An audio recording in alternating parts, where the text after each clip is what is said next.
go time! Set those timers. 40 seconds work, 10 seconds rest. Starting session.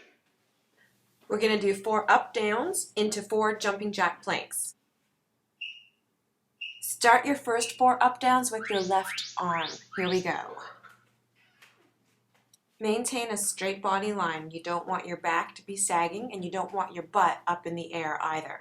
Now you're going to do the jumping jack planks. So jump your feet wide apart and then back in while keeping your core tight. Now we're going to do the up-downs, initiating with the other arm, the right arm. When you do up-downs, keep your abs tight so that your hips aren't going to be swaying and rocking side to side. For these jumping jack planks, notice I modified it. I'm doing it on my forearms, so that's another way you can approach it. One more bout of the up-downs, 3 seconds, 2 seconds, you did it. Rest 10 seconds. This gives us enough time to get some dumbbells for the next exercise. Work. I just happen to be using 12-pound dumbbells. You use what's correct for your level. Make sure your feet are shoulder width apart. When you squat down, keep your abs tight, and you want your thighs to be at least parallel to the ground. You can see I go a bit lower because I want to build a butte. Make sure your weight is through the heels of your feet. Pretend like there's a thumbtack under your toes, and that's going to help you have proper form. Now you're going to thrust your hips forward when you get to the top, and that's going to help catapult those weights all the way up. That's why they're called thrusters. You've got 2 seconds left. Awesome job. We've got 10 seconds. I'm holding on to the weights because I'm going to use the same ones for this next awesome compound exercise. Use hex dumbbells so they don't roll. You're going to jump down into a plank position, do a push-up, core tight, row with one arm, core tight, row with the other arm, jump in, stand up, and you're going to do 3 lateral raises to target the sides of your shoulders. Then you're going to go back down to the floor, punch out to a plank, push up. Core is tight, row, row. Don't let your body sway from side to side when you row. This is not a disco ball. And then you're going to stand up, do the lateral raises, keeping your elbows higher than your wrists, trying not to let the dumbbells touch your sides between reps. You've got 1 second left. Awesome. You've got 10 seconds. You can grab a quick drink if you need to. Get your kettlebell. I'm using a 25-pound kettlebell. Start with 4 kettlebell sumo squats.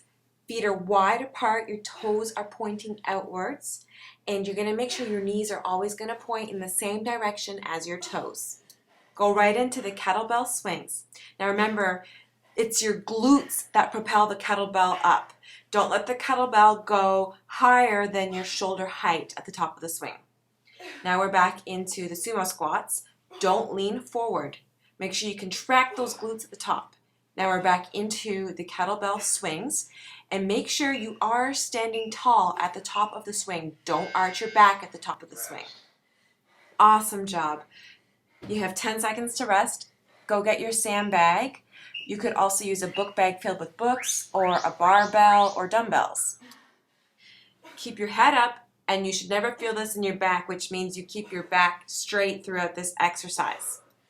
I like to do straight-legged deadlifts. You don't have to. You can keep your knees slightly bent if you want to. When you come up, make sure you contract those glutes. Give them a good squeeze at the top. Concentrate on using your under bum area to get you standing upright. Notice my shoulders are retracted at the very top.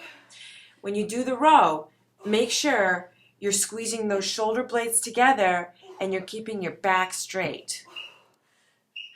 Awesome, you did it. So we've got 10 seconds. By the way, my sandbag had 40 pounds in it.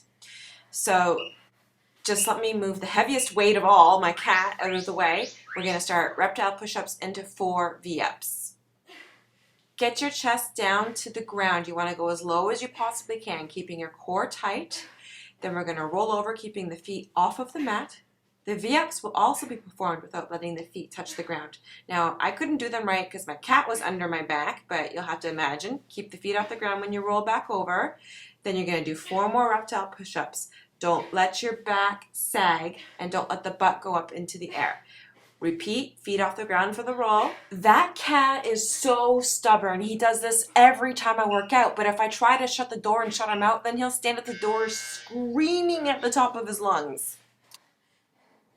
You've got 10 seconds now until you replay this workout.